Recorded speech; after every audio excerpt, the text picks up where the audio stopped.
Two homeless shelters identified cases of coronavirus. And that means more than a dozen other residents were exposed. KIRO 7 South Sound reporter Kevin McCarty is live right now in Tacoma. And Kevin, this is really no easy task, identifying the virus among people living on the street.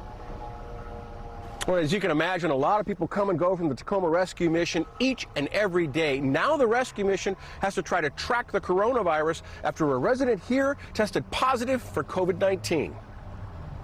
A case of COVID-19 was identified Wednesday at the Tacoma Rescue Mission after a man who'd been staying there since January became sick. We already had a plan for what to do and had been working with the health department, so we were able to contact them and immediately have that person quarantined. The man, who Executive Director Duke Paulson says appears to be in his 60s, was taken from the mission and is now in quarantine off-site.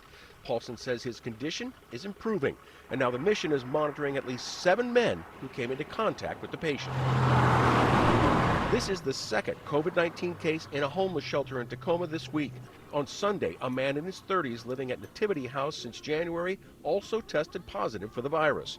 9 others living there are now being monitored. Sure, I think the homeless population is definitely at risk from the COVID-19 outbreak. Nigel Turner with the Tacoma Pierce County Health Department says tracking coronavirus is difficult and even harder among the homeless. I think the homeless population has additional challenges in terms of identifying people, finding people's contacts and working with them.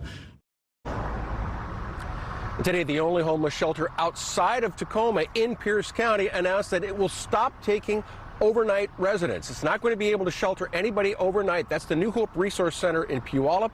They said they are going to provide tents and they're going to provide sleeping bags and they will provide meals once a day, but they can no longer allow people to sleep indoors overnight. Live in Tacoma, Kevin McCarty, KIRO 7 News.